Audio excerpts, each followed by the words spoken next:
ठीक, आज हम लोग मौर्य साम्राज्य के सबसे महाप्रतापी शासक अशोक के बारे में जानने जा रहे हैं। सवाल पहला आता है कि बताइए, अगर आपसे पूछ दिया जाए कि दुनिया में कुल कितने लोग महान हुए, पूरी दुनिया में कुल कितने लोग महान हुए, तो तीन। याद रखिएगा, पूरी दुनिया में केवल 3 लोग ही हुए जिनके नाम में महान शब्द जुड़ा हुआ है। वो कौन कौन है? तो सबसे पहला आप नाम याद रखेंगे जिसका नाम है सिकंदर महान। कौन? सिकंदर महान, जिसे विश्व विजेता भी कहा जाता है। और दूसरा जो नाम है वह नाम है अशोक महान। और तीसरा जो नाम है वह है अकबर महान। यानी पूरे इतिहास में 3 ऐसे शख्स हुए जिनके नाम में महान जुड़ा हुआ है। एक सिकंदर महान, दूसरा अशोक महान और तीसरा अकबर महान। तो इसी महान में एक हम ऐसे शख्स के बारे में पढ़ने जा रहे हैं जिनका नाम है अशोक। अशोक को इतिहास में ये पहले ऐसे व्यक्ति है जिन्हें चक्रवर्ती सम्राट कहा जाता है। चक्रवर्ती सम्राट। चक्रवर्ती सम्राट का मतलब होता है सम्राटों के सम्राट। जो सम्राट का भी क्या हो, सम्राट हो, उसे हम चक्रवर्ती सम्राट कहते हैं। तो आइए हम लोग जानते हैं अशोक के बारे में। अशोक के बारे में अगर जन्म की बात करते हैं तो 304 ईसा पूर्व में इनका जन्म हुआ था।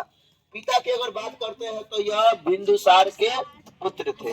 बिंदुसार के पुत्र थे।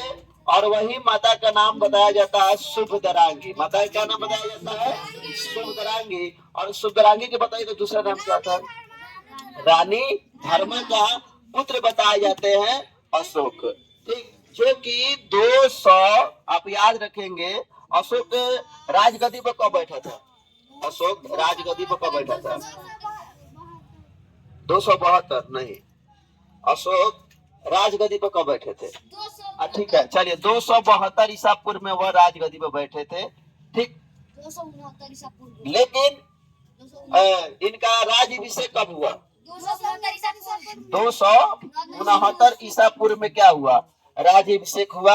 अब यहाँ पे थोड़ा सा देखेंगे, 272 ईसा पूर्व में वो राजगद्दी पर बैठे, लेकिन राज्याभिषेक कब हुआ? 269 ईसा पूर्व में। तो इस बीच में 3 साल का गैप है। ऐसा क्यों हुआ? आइए इसको समझते हैं। देखिए, अशोक के बारे में बताया जाता है कि अशोक अपने भाई सुसीम और भी सौतेले भाइयों की हत्या किए। हत्या करने के बाद में क्या हुए? राजा बने। ठीक, मिली जानकारी के अनुसार बताया जाता है, ऐतिहासिक साक्ष्य है कि बिंदुसार चाहते थे कि उसका जो बड़ा पुत्र है सुसीम, वो क्या उनका उत्तराधिकारी बने। लेकिन मंत्री लोग जो चाहता था, वो चाहता था कि अशोक, जो कि सबसे प्रिय था, अशोक के अंदर नेतृत्व कौशल था, अशोक ही क्या बने? राजा बने। बाद में क्या हुआ? अशोक के माता का निधन हो जाता है, अशोक के माता को मार दिया जाता है। इसलिए अशोक भी क्या करता है? अपने भाई सुसीम की हत्या कर देता है और भाइयों की हत्या कर देता है। और वह राजगद्दी पर 272 ईसा पूर्व में बैठ जाते हैं। बाद में राज्याभिषेक कब हुआ? 269 ईसा पूर्व में क्या हुआ? राज्याभिषेक हुआ। तो चलिए हम लोग आगे बढ़ते हैं। वह अशोक धीरे धीरे आगे चलकर काफी इतिहास में फेमस हो गए। और खास करके अशोक को हम लोग जानते हैं बौद्ध धर्म के लिए। ठीक, बौद्ध धर्म के स्थापना के लिए, धर्म नहीं, यहाँ पर आप सुनेंगे बढ़िया से धर्म कर रहे हैं, बौद्ध धर्म के लिए जाना जाता है। पूरे विश्व में बौद्ध धर्म के प्रचार प्रसार के रूप में अशोक को जाना जाता है, जिन्होंने अपने पुत्र महेंद्र और पुत्री संघमित्रा को ठीक श्रीलंका भेजा था बौद्ध धर्म के प्रचार प्रसार करने के लिए। आइए हम लोग थोड़ा और बढ़ते हैं। देखिए, अशोक ने लगभग 84,000 स्तूपों का निर्माण करवाया था। अशोक ने 84,000 स्तूपों का निर्माण करवाया था। सबसे पहले ये स्तूप क्या है? जब आप 12 क्लास में जाएंगे तो 12 क्लास के इतिहास का बुक उठाएंगे तो उसमें एक सवाल है कि स्तूप क्या है। ठीक, तो स्तूप का मतलब देखिए, जब बौद्ध धर्म में जो कोई निर्वाण को प्राप्त करता है, यानी मर जाते हैं, निधन हो जाता है, तो निधन होने के बाद में उन्हें क्या किया जाता है? दफना दिया जाता है। दफनाने के बाद में वहां पर एक टीला बना दिया जाता है, माटी का टीला बना दिया जाता है। उसे ही क्या कहा गया है? स्तूप कहा गया है। ऐसे बौद्ध धर्म में स्तूप एक के पूजा स्थल है जहाँ पर बौद्ध धर्म के लोग वहाँ पर उपासना करते हैं। ठीक, तो स्तूप के बारे में याद रखेंगे। और अशोक एक ऐसा शख्स हुए, ऐसा राजा हुए जिन्होंने 84,000 स्तूपों का निर्माण करवाया था। इसमें कौन कौन केसरिया बौद्ध स्तूप देखा है? बगले में ना है केसरिया का बौद्ध स्तूप, उसी स्तूपों में से क्या है? एक है। चलिए हम लोग आगे बढ़ते हैं। देखो अशोक ही वह व्यक्ति था, अगर पूछ दिया जाए कि इतिहास में पहली बार शिलालेख का प्रचलन किस शख्स ने किया, किसने इतिहास में सबसे पहले शिलालेख का प्रचलन किया, तो वह अशोक ही हुए जो कि शिलालेख का प्रचलन शुरू किए थे। तो याद रखेंगे उस महान व्यक्ति का नाम क्या है? अशोक। क्या नाम है? अशोक। ठीक, अब सवाल ये आता है कि अशोक की जो शिलालेख है या अशोक का जो अभिलेख है, ठीक, वह किस किस लिपि में लिखा गया था? तब याद लिखेंगे 4 लिपि। कौन कौन? तो सबसे पहले याद रखेंगे ब्राह्मी लिपि। कौन लिपि? खरोष्टी लिपि, ग्रीक लिपि और अरमाइक लिपि। 4 लिपि याद रखेंगे। अशोक के अभिलेख हमको कितने लिपियों में प्राप्त होता है? तो कौन कौन? ब्राह्मी लिपि, खरोष्टी लिपि, ग्रीक लिपि और अरमाइक लिपि। अब अलग अलग जगहों में अलग अलग लिपियों का प्रयोग हुआ है। ठीक, अब हम लोग चलिए आगे बढ़ते हैं। देखिए अशोक के जितने भी अभिलेख हुए, चाहे वो शिला पर लिखा हुआ हो, चाहे वो स्तंभों पर लिखा हुआ हो, चाहे वो गुहाओं पर लिखा हुआ हो, तो जितने भी अशोक के अभिलेख हुए, इतिहासकारों ने मोटे तौर पर उसे 3 भागों में बांटा है।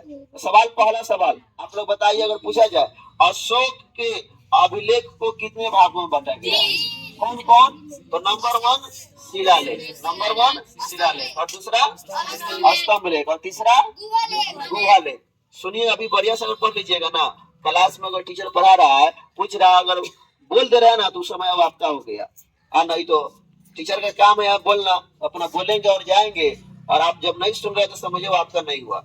एक अच्छा विद्यार्थी का यही पहचान है कि आप क्या कीजिए, टीचर जब बोल रहे हैं, पूछ रहे हैं तो जवाब दीजिए, जवाब दे दिए, यानी वो सवाल का जवाब किसका हो गया? आपका हो गया। अब ये बताएं कि अशोक के अभिलेख को कितने भागों में बांटा गया? कौन कौन? हाँ, और तीसरा गुहा लेख। ठीक, तो याद रखेंगे अशोक के अभिलेख को शिलालेख, स्तंभ लेख और गुहा लेखों में बांटा गया। अब सवाल है कि अशोक के शिलालेख को सबसे पहले खोज किसने किया था? अशोक के शिलालेख को सबसे पहले खोज कब की गई थी और किसने किया गया था? याद रखेंगे अशोक के शिलालेख को सबसे पहली बार कब खोजा गया था? 1750 ईस्वी में। और खोजने वाले व्यक्ति का नाम था पादरेती पैंथाइलर। ठीक, नाम याद रखेंगे, थोड़ा 2 व्यक्ति में बोलेंगे तो नाम मुश्किल नहीं है, याद हो जाएगा। पादरेती पैंथाइलर, पादरेती पैंथाइलर ने 1750 ईस्वी में अशोक के शिलालेख को सर्वप्रथम खोजने का काम किया। चलिए एक और इम्पोर्टेंट सवाल है जो कि 12 में भी इसकी चर्चा की गई है। ठीक, अशोक के, ठीक, अशोक का जो शिला अभिलेख है, उस अभिलेख को पढ़ने का काम सर्वप्रथम किसने किया था? उस व्यक्ति का नाम बताइए जिसने अशोक के अभिलेख को पहली बार पढ़ा था। तो इनाम याद रखेंगे बढ़िया से, सन ईस्वी याद रखेंगे। सन था 1837 ईस्वी। 1837 ईस्वी में अशोक के अभिलेख को पढ़ने वाला वह पहला व्यक्ति था जिसका नाम था जेम्स प्रिसेप। कौन? जेम्स प्रिसेप वह पहला व्यक्ति था जिसने अशोक के अभिलेख को पढ़ने का काम किया कि आखिर उस पर लिखा क्या हुआ है। चलिए इसको आप बढ़िया से क्या करेंगे, याद रखेंगे 1837। अब चलिए अभी आपको हम बता दिए कि अशोक के कुल शिलालेख कितने थे, तो याद कर लेंगे। देखिए अशोक के शिलालेख 14 बताए जाते हैं। अशोक के शिलालेख कितने बताए जाते हैं? 14 बताए जाते हैं। अशोक के शिलालेख 14 बताए जाते हैं। आखिर शिलालेख से हमको क्या जानकारी मिलती है? तो अशोक के काल के दौरान अशोक आखिर क्या करना चाहते थे, अशोक ने क्या किया, ये सारी जानकारी हमको कौन चीज से मिलती है? शिलालेखों से मिलती है। और बहुत सारे परीक्षाओं में से सवाल आया, जैसे मैं अभी पूछता हूँ। ठीक, आप लोग बताइए अशोक के किस शिलालेख में पशु बलि की निंदा की गई है? तो जवाब क्या हो जाएगा? प्रथम शिलालेख में। अशोक का प्रथम शिलालेख जिसमें पशु बलि की निंदा की गई है। आज देखिए ना, धर्म के नाम पर लोग पशु की हत्या कर दे रहे हैं, खसी चरा दे रहे हैं, मुर्गा चरा दे रहे हैं, सुअर चरा दे रहे हैं, हरा चरा दे रही है। कितनी बड़ी कुकृत है, ऐसा होना नहीं चाहिए। ये भगवान तो हमें नहीं लगता है कि भगवान कहते हैं कि लाओ हमें खसी चराओ, ऐसा तो कहीं चर्चा नहीं है।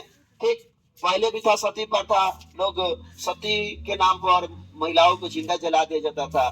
तो धीरे धीरे धर्म में सुधार हुआ और आज भी सुधार होने की जरूरत है, नहीं तो लोग धर्म के नाम पर एक समय ऐसा आएगा कि आपस में लड़के कट के मर जाएगा। चलिए हम लोग आगे बढ़ते हैं। एक और सवाल अगर बता दीजिए, काफी इंपॉर्टेंट सवाल है। अशोक कलिंग युद्ध किए थे और उस युद्ध में कौन जीता था? अशोक ही जीते थे। तो सवाल पूछा जा रहा है कि अशोक के कलिंग युद्ध की चर्चा, ठीक, कलिंग युद्ध की चर्चा अशोक के किस अभिलेख में है? तो कौन अभिलेख? हाँ, वो 14वां शिलालेख है जिसमें कलिंग युद्ध की चर्चा। अब आइए, जब कलिंग युद्ध आ गया तो कलिंग युद्ध के बारे में हम थोड़ा सा आपको बता देते हैं। देखिए, कलिंग युद्ध हुआ था 261 ईसा पूर्व में। कब हुआ था? ये डेट याद रखेंगे, 261 ईसा पूर्व में कलिंग का युद्ध हुआ था। ठीक, और कलिंग की युद्ध में अशोक भारी रक्तपात किए। लगभग बताया जाता है कि 1 लाख लोग मारे गए थे। कितने लोग? 1 लाख लोग मारे गए थे और 1.5 लाख से भी अधिक लोग घायल हुए थे, जिसे देखकर अशोक का हृदय द्रवित हो उठा। अशोक का हृदय परिवर्तित हो गया और उसी क्षण से अशोक ने क्या किया? हिंसा को त्याग दिया, अहिंसा को अपना लिया, यानी बौद्ध धर्म को अपना लिया। किस धर्म को अपना लिया? बौद्ध धर्म को अपना लिया। ठीक, तो कलिंग युद्ध कब हुआ था? हाँ, किस युद्ध के बाद में कलिंग अशोक का हृदय परिवर्तित हो गया? तो कलिंग युद्ध का। ठीक, कलिंग युद्ध, और उसकी कलिंग की राजधानी थी तोसली, जिस पर अशोक ने क्या किया था? अधिकार कर लिया था। इसके बाद से ही अशोक का हृदय, अब आप सोच लीजिए ना, 1 लाख लोग अगर मर जाए सामने में, उसका अगर आपको बॉडी हो तो देखकर कैसा फील होगा? 1-2 आदमी अगर कहीं मर जाता है एक्सीडेंट में तो देखकर अजीब फील होता है। तो हृदय परिवर्तित हुआ अशोक का, और अशोक ने क्या किया? बौद्ध धर्म को अपना लिया। ठीक, चलिए हम लोग आगे बढ़ते हैं। उसके अलावा आप याद रखेंगे, अशोक के स्तंभ लेख की बात करते हैं। स्तंभ का मतलब जो पिलर पर, ठीक, जो स्तंभ है उस पर जो लिखा हुआ लेख है उसको स्तंभ लेख कहा गया। और इसकी संख्या कितनी है? 7। तो पहला सवाल, अशोक के स्तंभ लेखों की संख्या कितनी है? 7। अशोक के स्तंभ लेखों की संख्या 7। अब ये 7 जो स्तंभ है हमको 6 स्थानों से प्राप्त हुआ है। अलग अलग स्थानों से क्या हुआ है? प्राप्त हुआ है। चलिए अब इसके बारे में हम लोग जानते हैं। इसके बारे में एक और याद रखेंगे, अशोक का जो स्तंभ लेख है वह केवल एक ही भाषा में लिखी गई है, एक ही लिपि में लिखी गई है। उस लिपि का नाम क्या है? ब्राह्मी लिपि। तो सवाल आपसे पूछ दिया जाए कि अशोक के स्तंभ लेख किस लिपि में लिखी गई है? तो ब्राह्मी लिपि में। ठीक, ब्राह्मी लिपि को सबसे पहले बार कौन पढ़ा था? तो जेम्स ब्रिज से। कब पढ़ा था? 1837 में पढ़ा था। आइए इसके बारे में थोड़ा हम लोग जान लेते हैं। सबसे पहले प्रयाग स्तंभ लेख। कौन? देखो, ये पहले कौशाम्बी में था। प्रयाग स्तंभ लेख पहले कहाँ था? कौशाम्बी में था। बाद में अकबर ने कौशाम्बी से उसे लाकर इलाहाबाद के किले में क्या किया? स्थापित कर दिया। तो अशोक के जो हमारा प्रयाग स्तंभ लेख है वो पहले कौशाम्बी में था। याद रखेंगे कि अकबर उसे क्या किया? इलाहाबाद किले में स्थापित कर दिया। चलिए आप बताइए, इलाहाबाद का नया नाम रख दिया गया क्या है? प्रयागराज। तो याद कर लेंगे बढ़िया से, इलाहाबाद का नया नाम बदल कर क्या कर दिया गया है? प्रयागराज। अच्छा, चलिए एक और नाम बदला गया है, अंडमान निकोबार। कोई विद्यार्थी बताए?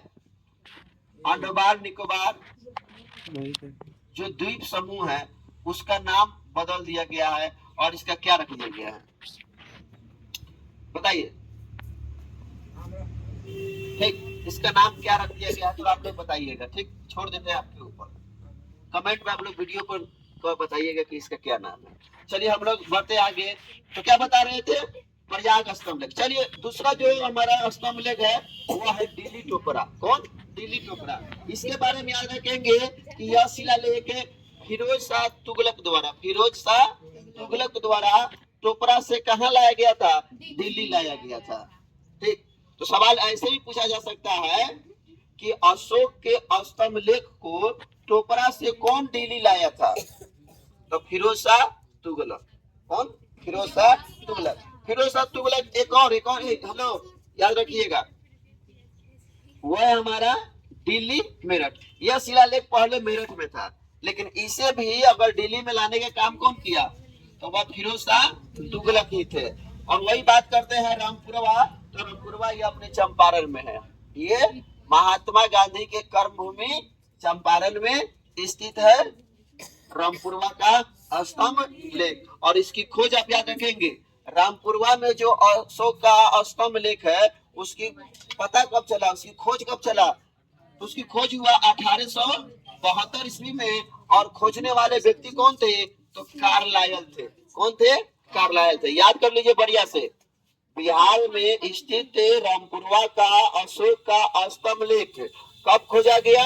1872 ईस्वी में खोजा गया। खोजने वाला व्यक्ति कौन था? याद करेंगे, कार्लायल ने किया था। किसने किया था?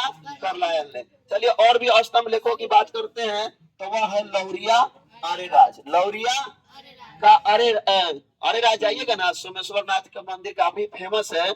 उसी सोमेश्वर नाथ मंदिर से ज्यादा नहीं, 3 से 4 किलोमीटर आप आगे बढ़िएगा तो एक लौरिया पड़ता है आर्यराज में। उसी लौरिया में अशोक का स्तंभ लेख है, जहाँ मुझे भी जाने का मौका मिला है। तो याद रखेंगे, आर्यराज में भी अशोक का एक स्तंभ लेख है।